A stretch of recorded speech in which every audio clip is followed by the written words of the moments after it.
यहाँलाई स्वागत छ कार्यक्रममा। धन्यवाद। यहाँ केमा व्यस्त हुनुहुन्छ आजकल? अब अहिले अब प्रतिनिधि सभाको बैठक पनि अब चल्न सुरु भएको छ। जनताको काम भयो। हजुर। अनि केही समयदेखि पार्टीभित्र अनि देशभित्रै जुन राजनीतिक एक किसिमको अन्यलता जस्तो थियो त्योसँग जोडिएर समयलाई नेकपा भित्रको एउटा अन्तर्विरोधले त यो मुलुकको सिङ्गो राजनीतिक अवस्थालाई, यो व्यवस्थालाई नै धरापमा परायो नि मान्यज्यू। अब नेकपा भित्रको अन्तर्विरोध चाहिँ बाहिर चाहिँ आयो, प्रतिनिधि सभा विघटनसम्म पनि भयो र अब त्यो पुनर्स्थापित पनि भएको छ। अब सर्वोच्चको निर्णयले पुनर्स्थापित पनि भएको छ। सर्वोच्चको निर्णयले गर्दाखेरि र आपसभित्र देखिएको केही मतभिन्नताको कारणले गर्दा अब एउटा पार्टी दुईटा भएको छ। नेपाली जनतालाई यो बताइदिनुहोस् कि सर्वोच्च अदालतले पछिल्लोचोटि गरेको फैसलाले यहाँ खुसी हुनुहुन्छ या हुनुहुन्न? मैले तुलनात्मक रूपमा खुसी छु। हजुर। तुलनात्मक रूपमा, किनभने त्यो निर्णय नै भएकोले गर्दाखेरि र त्यो निर्णयले आन्तरिक समस्यालाई केही समाधान पनि गरिदिएको छ। हजुर। त्यसकारणले गर्दाखेरि सर्वोच्चको दुईटा निर्णय भयो।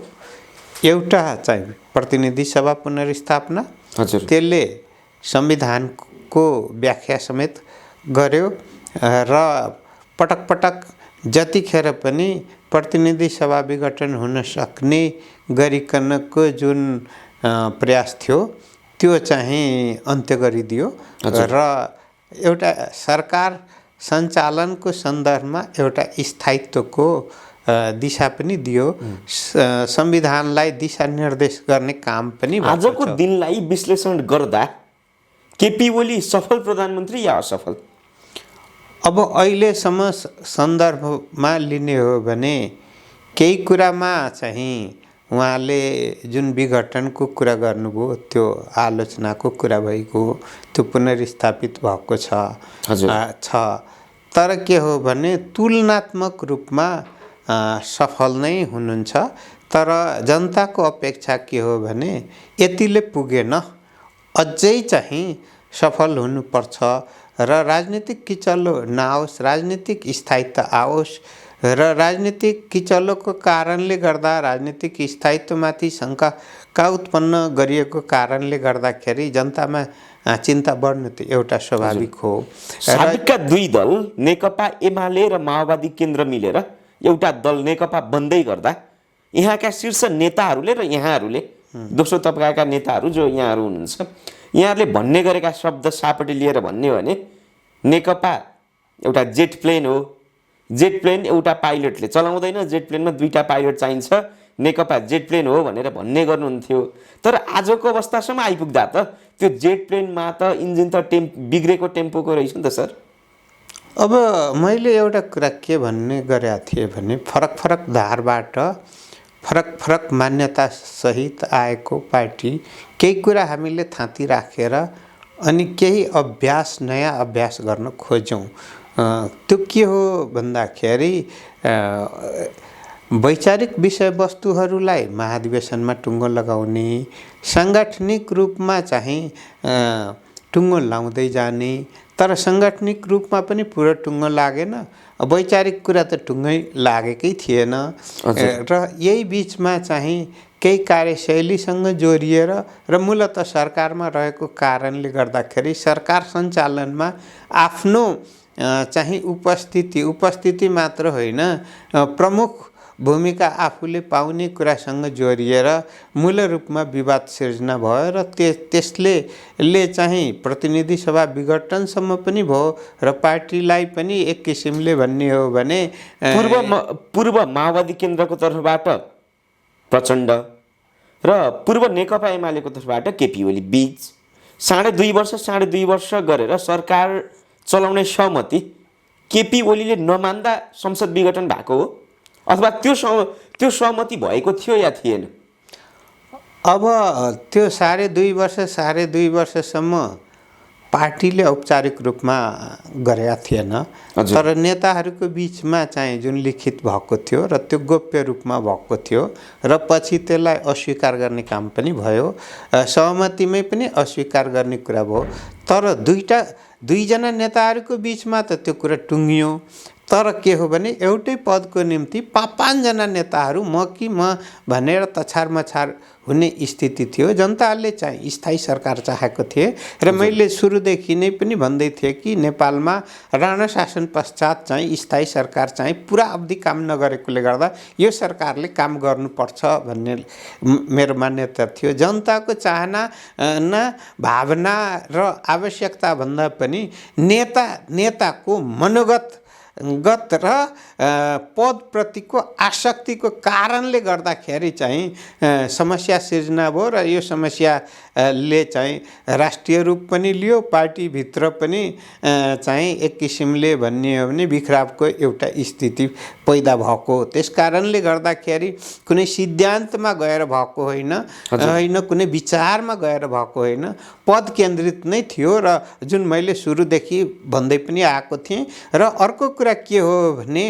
चाहिँ एकता गर्दाखेरि नै केही कुरा अस्वाभाविक थियो र केही कुरा चाहिँ पछि कुराहरू थिए जुन अस्वाभाविक थियो मान्नेज्यू। अस्वाभाविक के कुरा थियो भने हाम्रो चाहिँ दुईटा अध्यक्ष प्यारल अध्यक्ष हुने कुरा हुँदैन। प्लेनमा पनि के हुन्छ भन्दाखेरि पाइलटहरू हुन्छन्, तर के हो भने पाइलटभित्र पनि कमान्डर हुन्छ। सबै पाइलटले सबै कुरा चाहिँ हेर्छ भने होइन, आवश्यक पर्यो भने हेर्छ, नभए अगाडि बढ्न सक्दैन, प्लेनै अगाडि बढ्न सक्दैन। त्यो प्लेनमा दुईटा पाइलट छ भनेर अनि चाहिँ प्लेन आफै कुद्ने चाहिँ त स्थिति होइन। अब अर्कोतर्फ नेपालमै पनि हेर्ने हो भने हाम्रो पार्टीभित्र त्यो दुई अध्यक्ष प्रणाली पहिलोचोटि आएको थियो। एक किसिमले हो भने अफापै भयो। तर नेपालको राजनीतिक पार्टीभित्र जुन 6वटा अध्यक्षात्मक प्रणाली भएको पार्टी पनि चाहिँ भयो, तर त्यो पनि सफल भएको देखिएन। त्यस कारणले गर्दाखेरि हामीले शक्ति सन्तुलनको हिसाबले त खोज्यौँ, तर शक्ति सन्तुलनको हिसाबले खोज्दाखेरि शक्ति नै असन्तुलन भइदियो। के कारणले असन्तुलन भइदियो भने आपसी द्वन्द्वको कारणले असन्तुलन। पछिल्लो घटनाक्रमले तपाईहरू अझ विशेष गरी भन्नुपर्दा शीर्ष नेताहरू कुर्सीको लागि र आफ्नो पदको लागि यहाँसम्मका गतिविधिहरू पनि गर्न तयार हुनुहुँदो रहेछ भन्ने त देखाउँछ नि। अब कमजोरी भएको त देखियो र त्यो पनि के हो भने अहिलेको समस्या टुप्पोबाट उत्पन्न भएको समस्या हो। टुप्पोबाट उत्पन्न भएको र मात्र प्रधानमन्त्रीको निम्ति चाहिँ बढी केन्द्रित भएको देखिन्छ र त्यसपछि अरू कुरा त सहायकको रूपमा रहेको स्थिति हुन्छ, जुन जनताको सरकारको विषयवस्तु थियो। संवैधानिक दृष्टिकोणले हेर्दाखेरि सर्वोच्च अदालतले गैर कानुनी हो भनेर फैसला पनि गरिसकेको छ। तर राजनीतिक दृष्टिकोणले हेर्दाखेरि यहाँले आफ्नो भाषामा जवाफ दिनुपर्दा संसद विघटन आजको आवश्यकता थियो या थिएन र यतिखेरको अवस्थामा त्यो जायज थियो या थिएन? संसद विघटन चाहिँ संविधानले दिँदैन थियो र संविधानले नदिने भएको कारणले गर्दा र जनताको माग पनि संसद विघटन होस् भन्ने थिएन। जनताको माग चुनाव थिएन। जनताले चाहेको के हो भन्ने कुरा के हो भने राजनीतिक स्थायित्व चाहेको हो, विकास चाहेको हो र विकास मार्फत चाहिँ सुशासन र समृद्धि चाहेको हो। त्यस कारणले गर्दाखेरि सरकारले चाहिँ समृद्ध नेपाल सुखी नेपाली को चाहिँ अवधारणा अगाडि लिएको र त्यही भित्र सबै कुरा समेटिएको थियो। त्यसकारण त्यो जनताको चाहना हो। त्यसमा आज स्पष्ट बताइदिनुहोस्, तपाईँ केपी ओलीको पक्षमा या केपी ओलीको कितामा या प्रचण्डको? म प्रष्टसँग सुरुदेखि नै म भन्दै आएको के हो भन्दाखेरि म यो 5 वर्ष यो सरकार ढल्नु हुँदैन न भन्ने हो, पार्टी फुट्नु हुँदैन भन्ने नै मान्यता हो। र मैले सार्वजनिकै रूपमा जब विवादहरू उत्पन्न भयो त्यतिखेर मैले भनेको थिएँ हाम्रो पृष्ठभूमि भनेको जनताको बहुदलीय जनवाद हो र हामी सूर्य चिन्ह लिएर उठेको हुनाले गर्दाखेरि हामी यी सबै एकताको सन्दर्भमा हामीले त्यसलाई गौण मानेका थियौँ। तर एकता नै धरापमा रहने स्थिति हो भने हाम्रो जग भनेको त्यही हो र त्यही जगमा उभिएको हो। यदि यथार्थ धरातलमा उभिएर हेर्दाखेरि प्रचण्ड लगायतका केही पूर्व माओवादी केन्द्रका नेताहरूले जब जनताको बहुदलीय जनवादलाई स्वीकार नसक्दाखेरि आजको यो अवस्था आएको हो भनेर पनि विश्लेषण गर्ने गरिन्छ नि। यो जबजको कारणले उत्पन्न भएको होइन। यो मैले सैद्धान्तिक रूपमा चाहिँ कुनै विवाद भएर उत्पन्न भएको होइन हजुर। न र यो कार्यशैलीमा प्रश्न उठेको हो र त्यो कार्यशैलीभन्दा पनि बढी केन्द्रित कहाँ थियो भने पदप्रतिको आसक्ति नै हो। हजुर। पदप्रतिको आसक्ति र त्यसमा म चाहिँ पुग्नै पर्ने भएको कारणले गर्दाखेरि फेरि पनि राजनीतिक अस्थिरता र त्यसपछि चाहिँ थप समस्याहरू त्यसको कारणले सिर्जना भएको कारणले गर्दाखेरि अहिले त अब हिजोदेखि चाहिँ जुन नयाँ परिवेश सिर्जना भएको छ, कतिपय नेताहरूले आफ्नो भित्र देखिएको कमजोरीलाई पनि स्वीकार्नु भएको छ र कमजोरी हटाएर अगाडि बढ्ने कुरा पनि गरिसक्नु भएको छ। हिजोको दिनमा जसरी जनताको माझ उभिएर आफ्नो कुराहरू राख्ने, आफूलाई भोटको अपिल गर्न सक्ने हिम्मत यहाँहरूले राख्नु भएको थियो, त्यसरी नै हिम्मत अब पनि राख्न सक्नुहुन्छ? जनताले अब पनि विश्वास गर्छन् यहाँहरूलाई? अब पनि मत हाल्छन्? म एउटा कुरामा ढुक्क छु। के कुरामा हो भने काम गर्दाखेरि कमजोरी हुँदैन भन्ने होइन, कमजोरी हुन्छ, तर के हो भने प्रतिस्पर्धा गर्ने हो, प्रतिस्पर्धा गरेरै श्रेष्ठता कायम गर्ने हो।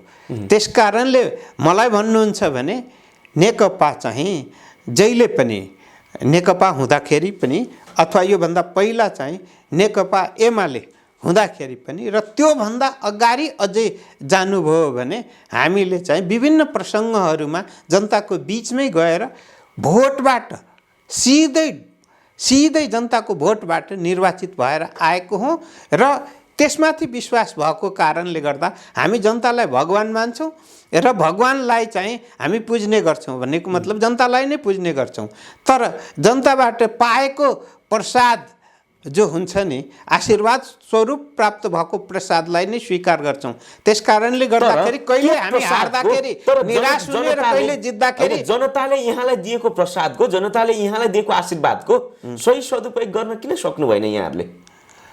सदुपयोग गर्दा गर्दै केही कमी भएको छ र कमीलाई हटाएर अनि पूर्ण रूपमा जनतालाई सन्तुष्ट हुने गरिकन अगाडि बढ्छौँ भने प्रेरणा बोकेका छौँ।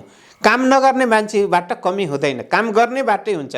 काम नगर्ने अल्छी भयो भने अनि चाहिँ अरूले देखेको गरेको कामलाई पनि नकारात्मक रूपमा मात्रै सोच्ने स्थिति हो। जति नकारात्मक हो त्यति मात्रै बुझ्नुपर्छ, नभए पुरै चाहिँ हरेक कुरालाई नकारात्मक रूपमा बुझ्ने कुरा चाहिँ गर्नु हुँदैन। अबको दिनमा यहाँ चुनावी मैदानमा जनतामाझ जाँदै गर्दा जनतामाझ अब बोकेर जाने एजेन्डा के?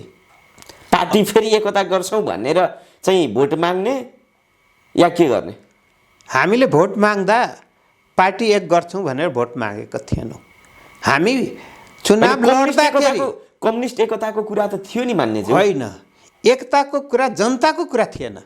जनतासँग त विकासको कुरा थियो, स्थायित्व थियो, सुशासन थियो, जनतासँग समृद्धि थियो र जनताको सुख दुःखमा भूमिका खेल्ने कुरा थियो। जनतासँग बाँडिएको समृद्धि सुख जनतालाई दिन सक्नु भयो या सक्नु भएन तपाईँहरूले?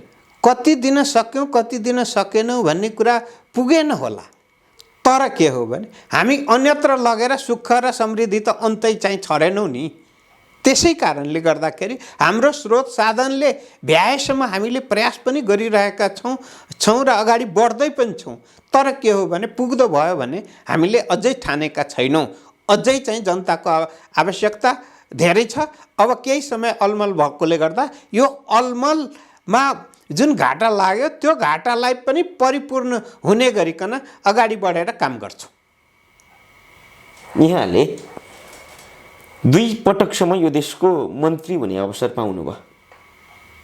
यो देशको नेतृत्व तहमा बसेर मन्त्री भएर काम गरिरहँदाखेरिको यहाँको अनुभव चाहिँ कस्तो छ?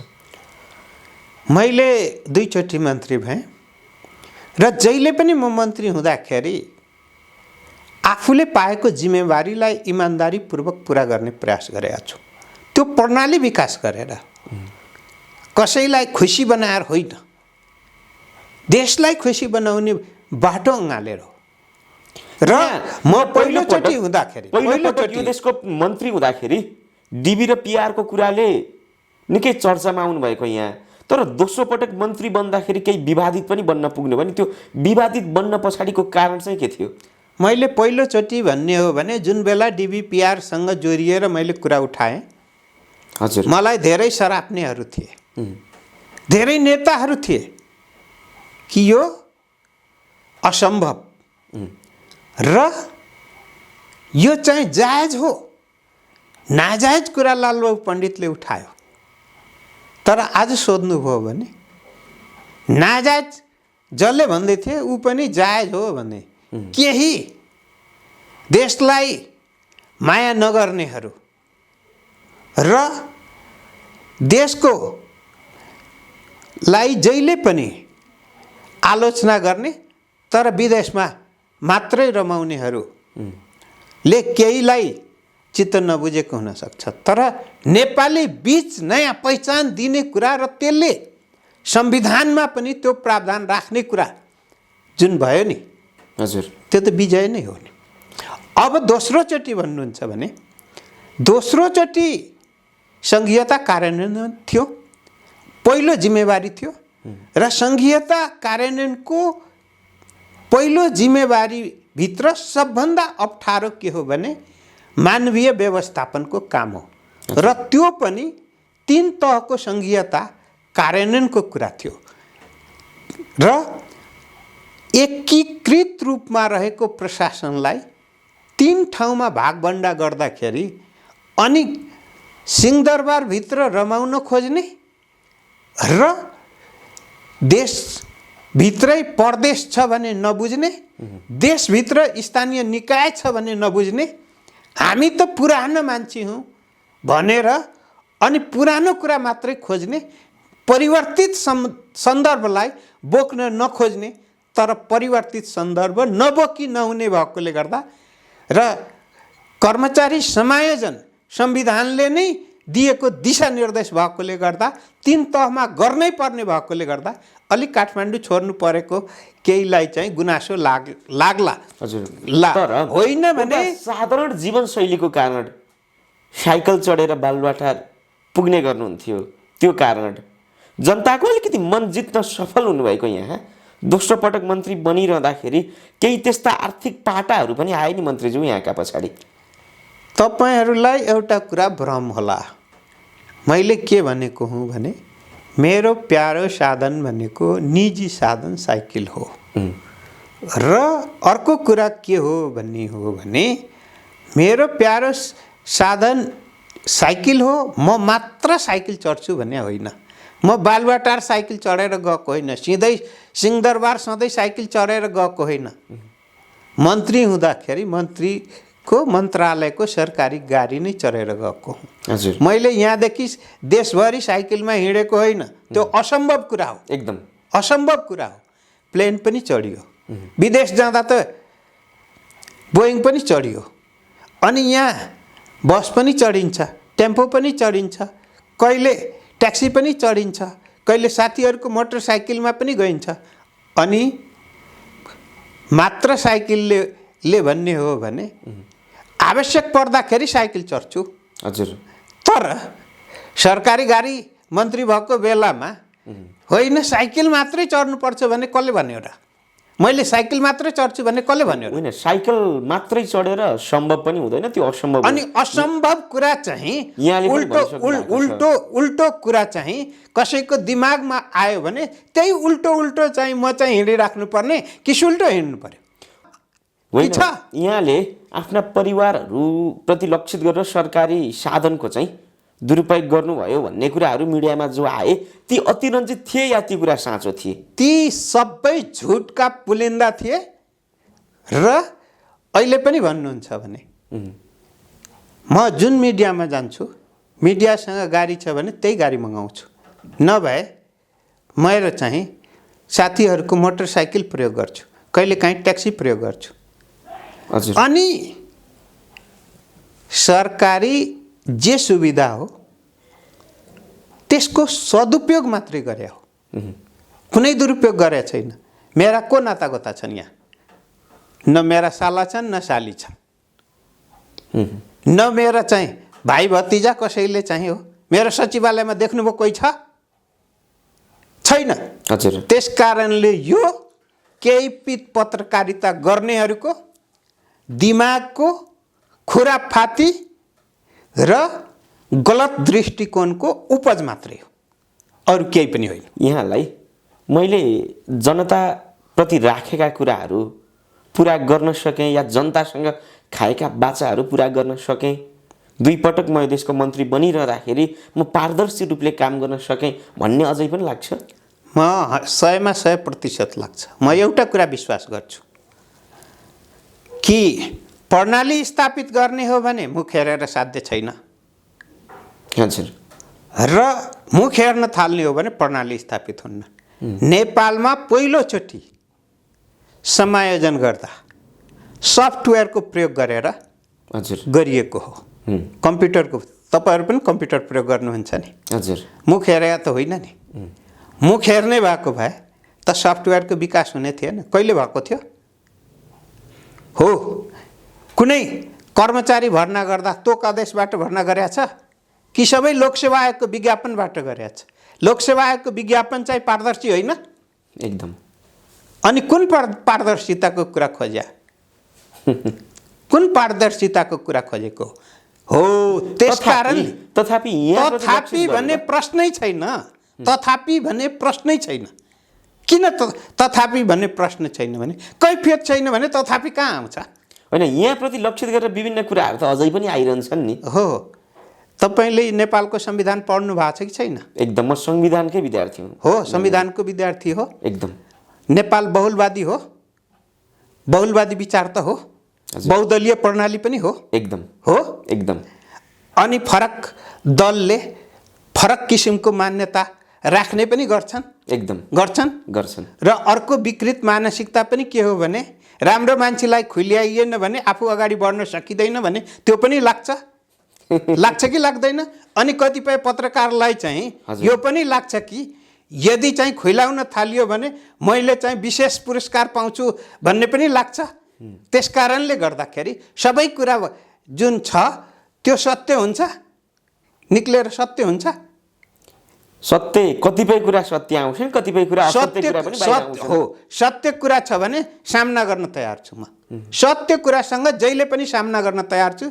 सबभन्दा बढी चाहिँ मिडिया फ्रेन्डली जाने लालबाबु पण्डित हो। हजुर, मलाई भन्नुहुन्छ भने पहिलोचोटि मन्त्री हुँदाखेरि पनि ठुला ठुला मिडियाले के भने कि बिचरा बबुरा यो हुट्टीट्याउले चाहिँ दुनियाँ थेक्छ, हुट्टीट्याउले दुनियाँ नथेक्ने भएकोले गर्दाखेरि जे कुरा उठाएछन् हुट्टीट्याउ जस्तै हो भनेको थियो। हजुर, तर पुरा भएपछि नि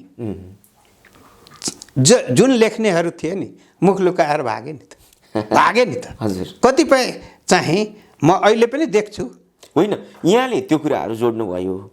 त्यो समयमा यहाँ पहिलो पटक मन्त्री बन्दाखेरि जसरी त्यो कुराहरू उठाउनु भएको थियो त्यो हेर्दाखेरि त्यति सहज थिएन। त्यत्रो बाहिर विरोध भइरहँदाखेरि पनि त्यसरी अडिग भएर काम गर्न सक्ने शक्ति चाहिँ केले मिल्यो मान्नेज्यू? त्यो के हो भने आत्मविश्वास हो र अर्को कुरा राष्ट्रको आवश्यकता हो। राष्ट्रको आवश्यकता र आत्मविश्वास हो।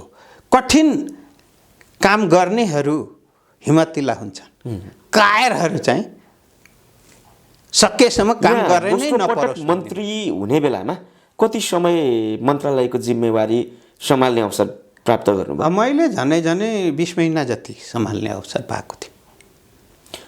त्यतिखेर तपाईँ पत्रकार हुनुहुन्थेन कि क्या हो जस्तो मलाई लाग्यो। तपाईँको पहिलो म पत्रकारितामा थिइनँ, त्यसैले गर्दाखेरि तपाईँ चाहिँ अहिले नयाँ सिकारु पत्रकार जस्तै गरेर अरूले के न के नकारात्मक कुरा गर्छन् त्यही कुरा मात्रै सोध्न खोज्नुहुन्छ, सकारात्मक खोज्नु चाहनुहुन्न। होइन, मैले यहाँलाई सोध्न चाहेको के भने यहाँ पहिलो पटक मन्त्री हुँदाखेरि र दोस्रो पटक मन्त्री हुँदाखेरि यहाँले आफ्नो कुन चाहिँ कार्यकाललाई चाहिँ सफल कार्यकालको रूपमा लिनुहुन्छ? राष्ट्रिय रूपमा प्रभावित गर्ने भन्ने हो भने पहिलो कार्यकाल हो। हजुर, है। दोस्रो कार्यकाल भन्नुहुन्छ भने एउटा प्रणालीबाट अर्को प्रणालीमा रूपान्तरण हुने भएको कारणले गर्दाखेरि प्रणाली नै रूपान्तरण हुने भएपछि त त्यो प्रणाली रूपान्तरण सहज हुँदैन। हजुर सहज हुँदैन। तर सहज नभए पनि जिम्मेवारी भएपछि त पुरा गर्नै पर्यो नि। डाक्टरलाई चाहिँ पेटको अपरेसन गर्नु पर्यो भने नचिरिकन अपरेसन हुन्छ? हुँदैन। अनि चाहिँ हात कपाएर अपरेसन हुन्छ? हुँदैन। अनि अलिकति पीडा नसहिकन चाहिँ मुक्ति पाइन्छ कि त्यही भित्र छोडिदिने, मर्न दिने हो? त्यस कारणले गर्दाखेरि अप्ठ्यारो भए पनि, पीडा भयो भने पनि हिम्मत गरेर काम चाहिँ गर्नुपर्ने हुन्छ। यदि त्यो नगर्ने हो भने के हुन्छ? म कहिलेकाहीँ देख्छु, होइन यतातिर चाहिँ यो बाटो बनाउँदा त माटोको ढिस्को खस्या छ। कसैले के भन्छ भने धुलो उड्छ। बाटो बनाउँदा धुलो उड्दैन, माटो खनिँदैन। कतिपय बोट बिरुवाहरू चाहिँ मास्नुपर्ने अत्यावश्यक हुँदैन? यसरी जनताको माझ गएर राष्ट्रिय स्तरमा नै प्रभाव पार्ने गरेर काम गर्ने एउटा अठो जो राख्नुभयो, यसको श्रेय यहाँलाई यो अवसरमा यो स्थानसम्म जनताले पुर्याए भन्ने लाग्छ कि आफ्नो पार्टीले पुर्यायो भन्ने लाग्छ? एउटा कुरा के हो भने राजनीतिक जीवन, मेरो राजनीतिक जीवन, राजनीति बुझ्न थालेको 45 वर्ष भएको छ। हजुर। सक्रिय राजनीति जीवनै 41 वर्ष भएको छ। 48 सालदेखि जनताबाट निर्वाचित हुँदै आएको छु। हजुर। र जिम्मेवारी पुरा गर्दैछु। बेइमान भएको भए त भोट दिएर जिताउँदैन थिएन होला नि त? हजुर हो, एकदम।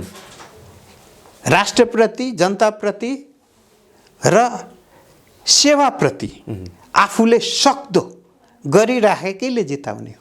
र फेरि पनि आशावादी हजुर हुने नै हो, मूल्याङ्कन गर्ने हो। तर के हुन्छ भने सम्पूर्ण काम मैले सम्पन्न गरेँ र सम्पूर्ण काम मैले मात्रै गर्छु भन्ने हो भने हुँदैन। त्यसकारण जनताको विश्वास, जनताको निम्ति राजनीति गरेको र जनताकै निम्ति राजनीति गरेको हुनाले गर्दाखेरि राजनीतिक पार्टी पनि जनताकै निम्ति हो र जनताको विश्वासको मतबाट निरन्तर आएको हुनाले गर्दाखेरि पछिल्लो पटक चुनाव जित्ने बेलामा त अलिकति रस्साकस्सी पनि पर्यो नि। अनि चुनाव के चाहिँ लड्डु खाँदै जित्ने हो र? विगत भन्दा पछिल्लो पटकको चुनाव अलिकति जित्नको लागि रस्साकस्सी परेको देखियो बाहिरबाट हेर्दा। मैले चुनावी चाहिँ 2042 सालदेखि चुनाव लडाउँदै आएको मान्छे हो। 48 सालदेखि लड्दै आएको हुँ। जहाँ जहाँ कठिन हुन्छ त्यहाँ त्यहाँ चुनाव लड्न चाहिँ लालबाबु पण्डित जान्छ र विजय प्राप्त गरेर आएको छु। त्यस कारणले गर्दा चुनाव नलड्ने, गफ मात्रै छुट्ने, वक्तव्य जारी गर्ने, अनि के हो भने मात्र समानुपातिकको खोजी गर्ने। बुझ्नु भएन? आज यो बताए यस्तो कुरा कुनै दिन लालबाबु पण्डित समानुपातिकको खोजीमा बसे, समानुपातिकको माध्यमबाट पार्लियामेन्ट छिर्छ या छिर्दैन? मैले एकचोटि छिरेको हो। हजुर। अबको दिनमा लालबाबु पण्डित समानुपातिकबाट पार्लियामेन्ट छिर्छ या छिर्दैन? प्रत्यक्ष जित्ने मान्छे चाहिँ किन चाहिँ समानुपातिकतिर जान्छ? हिम्मत गर्ने मान्छे किन समानुपातिकतिर जान्छ? म अहिले पनि हिम्मत गरिरहेको छु, प्रत्यक्ष जित्दै आइरहेको छु र जनताले विश्वास गरेसम्म म जनताको सेवा निरन्तर गरिरहेको छु। पदमा रहे पनि गर्छु, पदमा नरहे पनि गर्छु। यहाँका निर्वाचन क्षेत्रका जनताहरू जसले यहाँलाई यो अवसर दिलाउनु भयो, यहाँको गतिविधिसँग, यहाँको कार्यशैलीसँग र यहाँले आफ्नो निर्वाचन क्षेत्रको जनताप्रति देखाउनु भएको एउटा स्नेहप्रति खुसी छन्? मेरो निर्वाचन क्षेत्रमा जति विकास निर्माणको काम भएको छ तुलनात्मक रूपमा, हजुर, यो देशको 5वटा निर्वाचन क्षेत्र पनि गिन्तीमा छैन त्यति धेरै काम भएको छ विकास निर्माणको। सुख दुःखको बेलामा त्यति धेरै लागेको छु। यदि नलागेको भए मलाई जनताले उहिले हुत्याइदिन्थे नि त। हजुर। त्यस कारणले तपाईँ पुग्नु भएको छैन, चुनावको बेला आउनु होला र हेर्नु होला। रहर छ भने अहिले गए पनि हुन्छ मेरो निर्वाचन क्षेत्रमा, बुझ्दा हुन्छ। होइन, म मोरङ निर्वाचन क्षेत्र 6 मा पुगेको छु कुनै समय, चुनावको बेला होइन, कुनै समय पुग्नु भएको थियो होला। कहाँ पुग्नुभयो, कुन प्रसङ्गमा पुग्नुभयो हो, त्यो त प्रसङ्ग फरक हुन्छ नि। कसैको जन्ती जानुभयो होला, कसै पर्यटकीय हिसाबले घुम्न जानुभयो होला, कोही साथीभाइ बिरामी छ भने त्यो हेर्न जानुभयो होला, केमा जानुभयो त्यो त तपाईँको कुरा हो हजुर है। तर के हो भने म त सब चिजमा सहभागी हुन्छु नि हो। तर के हो भने बहुदलीय प्रणाली भएकोले गर्दा फरक दल पनि छ, बहुलवादी व्यवस्था मान्ने भएको कारणले गर्दाखेरि फरक विचारै राख्ने पनि छन्। त्यस कारणले कसको कुरा सुन्ने? म कहिलेकाहीँ देख्छु टिभीमा 500 मान्छेको चाहिँ छोटो छोटो इन्टरभ्यू लियो भने 500बाट 10 जना चाहिँ आफूलाई मन परेको निकालेर यही हो जनमत भनेर देखाइदिने हो भने त्यो जनमत हुन्छ? त्यो नक्कली कुरा हो, हजुर पेनेटेड कुरा हो। र त्यो कसलाई के देखाउन छ त्यो गर्ने कुरा, त्यसमाथि विश्वासै हुँदैन। हजुर अबको अवस्थामा जसरी नेकपा विभाजित हुन पुगेको छ र सर्वोच्च अदालतले पनि विभाजित भइसकेको एउटा वैधानिकता दिएको छ, यसरी हेर्ने हो भने अबको अवस्थामा नेकपा फेरि एक हुन सक्ने अवस्था छ या छैन? अहिले त नेकपा एमाले भएको छ, अर्कोतिर नेकपा माओवादी केन्द्र भएको छ। अब कहिले कार्यगत एकता हजुर र कहिले एकतामा जान नसकिने होइन। नेपालको कम्युनिस्ट आन्दोलनको इतिहास चिरा भएर अनि एक भएर आएको इतिहास भएकोले गर्दा अनि भौतिकवादीहरूले एकता र सङ्घर्ष है निरन्तर भएको कारणले गर्दा जसले इतिहास बुझ्दैन, चिराबाट कम्युनिस्ट पार्टी एक भएर त आयो, तर त्यो एकबाट त्यो भाग त रहन सकेन नि मान्छे। एकबाट चिरा भएको थियो हजुर र चिराबाट फेरि एकता भएर आएको। पहिला जति अहिले कम्युनिस्ट पार्टी छैन। त्यस कारणले गर्दा यो समय सन्दर्भमा एकता हुने कुरा र विभाजन हुने कुरा पनि भइराख्ने कुरा भएकोले गर्दा हामी एकतामाथि विश्वास गर्छौँ, सुदृढ कम्युनिस्ट पार्टीमाथि विश्वास गर्छौँ र मुलुक समृद्ध प्रति विश्वास गर्छौँ। त्यसकारण त्यो दिशातर्फ हामी राजनीतिक व्यवस्थाप्रति आफ्नो असमझदारी राखेर एउटा द्वन्द्वमा हुमिएको विप्लव माओवादी जसरी मूलधारको राजनीतिमा आएको छ, यो घटनालाई चाहिँ यहाँले कुन रूपमा हेर्नु भएको छ? संविधानलाई मानेर आएको सन्दर्भमा म खुसी छु र नेपालमा संविधान विरोधी गतिविधि त्यो पनि हतियार बोकेर गर्नेको अन्त्य भएको छ, त्यो खुसी छु। जनताको बीचमा प्रतिस्पर्धा गरेर मनोगत होइन जनताको बीचमा प्रतिस्पर्धा गरेरै हिजोको दिनमा केपी ओली सरकारले नै विप्लवमाथि प्रतिबन्ध लगाएको र आज केपी ओली सरकारले नै विप्लवमाथिको प्रतिबन्ध फुकुवा गरेको, त्यो पछाडिको कारण के थियो त्यस्तो? तपाईँको चाहिँ जिउ चाहिँ फोहोर भयो भने गनाउन थाल्छ, कपडा फोहोर भयो भने गनाउन थाल्छ, हजुर धुनुपर्ने हुन्छ। किन भन्दाखेरि स्वस्थ रहनको निम्ति। त्यसकारण हिजो उहाँहरूले बन्दुक उठाउनु भयो र बन्दुक उठाएर परिवर्तनको निम्ति चाहिँ आह्वान गर्नुभयो। कतिपय घटनाक्रमहरू गलत भयो, अपराधपूर्ण भयो, त्यस कारणले गर्दाखेरि प्रतिबन्धित हुनुभयो। अब हामी त्यस्तो गतिविधि गर्दैनौँ, शान्तिपूर्ण तरिकाले संविधानले दिएको अधिकारहरू प्रयोग गर्दै परिवर्तनको निम्ति लाग्छौँ भनिसकेपछि गतिविधिको कुरा गर्नुभयो, जो अशान्ति लिएर आउने खालको गतिविधिको कुरा गर्नुभयो।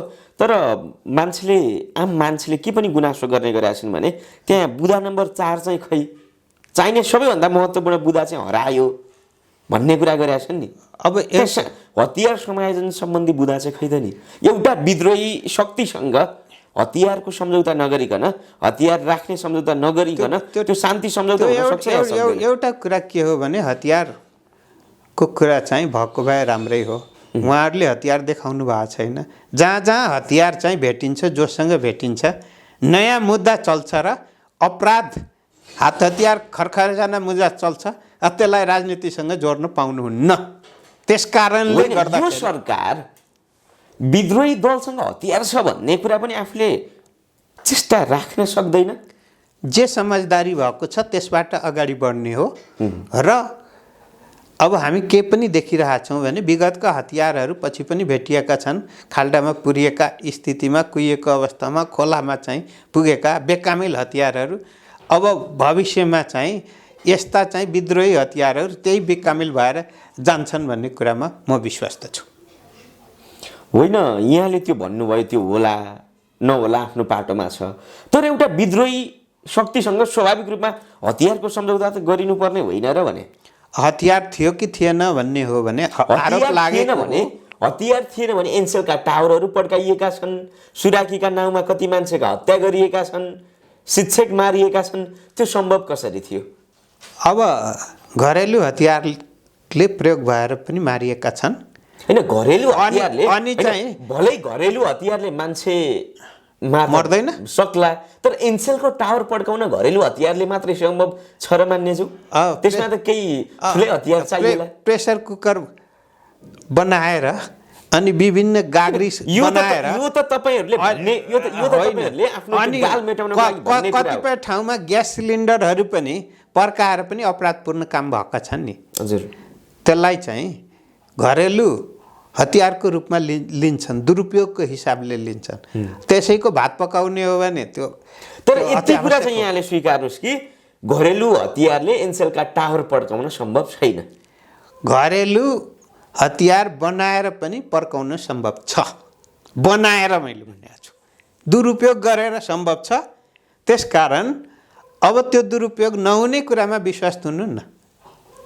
दुरुपयोग शान्तिपूर्ण हुने कुरामा विश्वास गर्नु। दुरुपयोग हुँदैन भन्ने आधार त के त नि? अब तपाईले चाहिँ त्यसो भए दुरुपयोग विद्रोही माओवादी शक्तिसँग सम्झौता हुँदाखेरि तपाईले त्यसरी भन्नुहुन्छ भने अहिले त बाँकी हतियारको कुरै आएको छैन। त्यसरी भन्नुहुन्छ भने तपाई खोजी गरेर ल्याउनुस्, दण्ड दिने काम सरकारले गर्छ। त्यसमा सरकारले त खोज्ने कुरा छँदैछ। हजुर, तर तपाई सञ्चारकर्मीहरूलाई थाहा छ भने त्यो पनि सूचना दिनुस् त, सरकारले दण्ड गर्छ कि गर्दैन। अनि तपाईले जसरी प्रश्न उठाइराख्नु भएको छ त्यसको एउटा पनि प्रमाण ल्याएर दिनुस्। म तपाईलाई त्यतिखेर अब बहादुरको संज्ञा दिनेछु। भोलि संसद बैठक बस्दैछ, भोलिको संसद कसरी अगाडि बढ्छ? अब सहज रूपले बढ्छ अगाडि र अस्तिको जस्तो चाहिँ स्थिति हुँदैन। अस्ति त्यो स्थिति हुनको कारणको दोषी प्रतिपक्ष पार्टी थियो या सरकार स्वयं थियो? सरकारभित्रको पनि केही हो र प्रतिपक्ष त हुँदै हो। त्यसको संयुक्त भएको थियो। गैर कानुनी अध्यादेश लिएर आयो, पहिला फिर्ता भइसकेको यो अध्यादेश लिएर आयो भनेर त भन्ने गर्छन् नि। अनि चाहिँ अध्यादेश गैर कानुनी हो भने फेल गराइदिए त भइगयो नि। फेल गराइदिए त भइगयो नि, अधिकार छ नि त। त्यो त प्रस्तुत भएको, पास गर्न लागेको त होइन। संविधानको विधि र कार्यविधिहरू लिइसकेको अध्यादेश फेरि लिएर आइनु त प्रतिपक्षलाई जिस्काउनु भएको त हो नि। कसैलाई जिस्काउनु परेन। प्रतिपक्षको तागत छ त्यसलाई फेल गरिदिने, सत्तापक्षको तागत हुन्छ, सत्तापक्षले रियलाइज गर्छ। यो सरकारले, वर्तमान सरकारले विश्वासको मत कायम राख्न सक्ला या नसक्ला? यो सरकारले विश्वासको मत लिन्छ। विश्वासको मत लिन सम्भव कसरी छ मान्नेज्यू?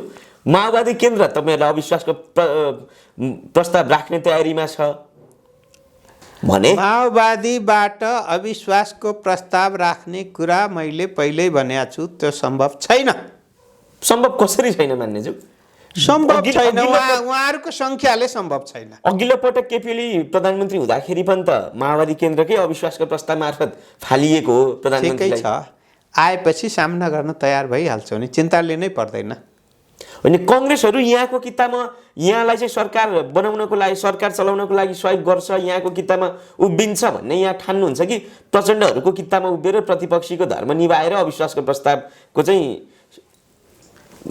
प्रस्तावको साक्षी भएर प्रतिपक्ष आउँछ? यहाँलाई लाग्छ चाहिँ के? म यति विश्वास छु, सरकार ढल्दैन, अविश्वास प्रस्ताव ल्यायो भने पास हुँदैन, सरकारले विश्वासको मत लिन्छ। यति कुरामा विश्वास। आज यति बताइदिनुस्, कांग्रेसले यहाँलाई सपोर्ट गर्छ, सहयोग गर्छ सरकार चलाउन? अनि आजै मैले तपाईलाई सबै भेद खोलिदिएँ भने अनि तपाईले गएर फेरि कांग्रेसलाई भन्नुहुन्छ कि के भन्नुहुन्छ? अनि उक्साउने सरकार विरोधी तत्त्वलाई के भन्नुहुन्छ? सरकार असफल गराउन सक्नेलाई के भन्नुहुन्छ? सरकार त आफ्नै कारणले असफल हुँदै गएको छ नि मान्ने यहाँभन्दा सरकार असफल हुन किनै पो बाँकी छ र अब आफ्नै कारण भन्नुहुन्छ भने धेरै प्रचार गर्ने त उल्टो प्रचार गर्ने त तपाईँहरू पनि हो नि त नभएको कुरा पनि उल्टो प्रचार गर्ने त तपाईँहरू नै हो नि त अनि के चाहिँ उल्टो प्रचार गर्यौं हामीले के बाँकी राख्नु भएको छ के बाँकी राख्नु भएको छ के उल्टो प्रचार गर्यौं के बाँकी राख्नु भएको छैन भनेर भन्नु न हैन हामीले के चाहिँ उल्टो प्रचार गर्यौं त्यो बताइदिनु संसद विघटन गैर कानुनी थियो गैर कानुनी भन्यौ भ्रष्टाचार गर्न हुँदैन थियो भ्रष्टाचार गर्न हुँदैन भन्यौ हामीले भ्रष्टाचार गर्न हुन्छ भनेर कुनै दिन प्रचार गरेका छौं र कसले भन्छ भ्रष्टाचार गर्ने प्रधानमन्त्रीज्यूले भ्रष्टाचार गर्नुहुन्छ भन्छु मैले भन्छु कसले जनताले हुन्छ भने बालुवाटार जग्गा काण्ड जस्तो एउटा गम्भीर आरोप लागेको व्यक्ति यो देशको अर्थमन्त्री हुन नैतिकताले मिल्छ अनि तपाईको नैतिकताले मिल्छ भने चाहिँ हटाई हेर्नु न किन कानुनी कारबाही प्रोसेसमा गइसकेपछि अदालतले जे फैसला गर्छ त्यसलाई त हामी सबैले मान्छौं नि अहिले विष्णु पौडेल जतिचोटि बुटल जानु भएको छ त्यतिचोटि अब त्यहाँका नागरिकको शब्दमा भन्ने नि यो मेरो शब्द चाहिँ होइन त्यहाँ रूपन्देहीवासी नागरिकका शब्द नागरिकले लखेट्यौं भनेर भनेका छन् उल्टो कुरा चाहिँ बुझेर आउनुहुन्छ त्यही प्रश्न सोध्नुहुन्छ त्यही प्रचार गर्नुहुन्छ सुल्टो कुरा चाहिँ त्यत्रो मत ल्याएर जितेको र फेरि पनि हिम्मत गर्ने व्यक्ति हो कि होइन होइन मत हिजो लिएर आउनु भयो होला तर आज जनताले लखटा कुरा त यथार्थ हो नि आजै मत लिने स्थिति भइसक्यो होइन जनताले लखटा कुरा त यथार्थ हो नि अनि यो कुरा पनि सुन्नुभयो होला नि फेरि भोलिखेर त्यही जे कुरा भएको त्यही सदर सर्वसम्मतले भएको कुरा पनि सुन्नुभयो होला नि किन सुन्नुहुन्न त्यहाँ औद्योगिक क्षेत्र बनाउने कुरा सर्वसम्मति भयो कि भएन हजुर गलत थियो हैन तर यो खबरदार विष्णु पौडेल यो बालुवाटारको जग्गा होइन यो रूपन्देहीको जग्गा हो भनेर त भनियो त अनि त्यो रूपन्देहीकै जग्गामा त औद्योगिक क्षेत्र बनेको हो कि बालुवाटारको जग्गामा औद्योगिक क्षेत्र बनेको हैन रूपन्देहीको जनताको लागि बनेको हो कि बालुवाटारको जनताको लागि यो बताइदिनुस् कि बालुवाटारको जग्गा काण्डमा मुछिने व्यक्ति यो देशको अर्थमन्त्री हुन मिल्छ यही तरिकाले मिल्छ यही सरकार हो जसले कि बालुवाटारको खोजबिन गर्न लगाएर अनि चाहिँ अदालतमा मुद्दा चलाएको छ त्यसपछि तपाईले थाहा पाउनुभयो नभए तपाईहरुसँग कुनै सूचना थिएन विष्णु पौडेललाई कारबाही किन नगरे अदालतले विष्णु पौडेललाई कारबाही नगरिकन बालुवाटार जग्गा काण्ड पुरा हुन्छ अदालतले कारबाही गर्नुपर्ने व्यक्तिलाई कारबाही गर्छ कसैलाई छुट दिँदैन गोकुल बास्कोटालाई के हुन्छ जसले जे गल्ती गरेका छन् कारबाही हुन्छ तपाईले भन्दैमा चाहिँ यो मुद्दा टुङ्गिने र तपाईले भन्दैमा दण्डित भइहाल्ने स्थिति हुन्छ कि तपाई न्यायाधीश हुनुभयो कि न्यायालय भनेको पत्रकार नै हो न्यायालय तपाईहरु हो त तपाईले जे म पनि होइन तपाईहरुले जे चाहे त्यही गर्दिने जे चाहे त मैले भन्दै छु अदालतले फैसला गर्छ अख्तियारले मुद्दा हालेको छ अनि फैसला आएपछि भइहाल्छ नि के अख्तियारलाई रोक्न गएका छौं न्यायालयमा रोक्न गएका छौं अख्तियारमा फैसला मान्दैनौ भनेका छौं आखिरी अनुसन्धानमा तपाईहरुले प्रभावित त पार्नु भएको छ त सहयोग गर्नु न किन सहयोग गर्नु भएन तपाईहरुले प्रभावमा चाहिँ किन पार्नुहुन्छ कुनै प्रभावित गरेका छैन कुनै प्रभावित गरेका छैन व्यक्तिलाई अर्थमन्त्री बनाइदिएपछि प्रभावित पर्छ कि पर्दैन पर्दैन थाहा छ यो देशको आवश्यक पर्दाखेरि सभामुख पनि थुनुवामा पर्नु भएको छ विभिन्न देशमा हेर्नुस् राष्ट्रपति प्रधानमन्त्री जेलमा परेका छन् कि छैन नेपालमा पनि पर्न सक्छ अपराध गरेका छ भने पर्छ समय दिनुभयो यहाँलाई यो महत्त्वपूर्ण समय र संवादको लागि धेरै धेरै धन्यवाद हस् धन्यवाद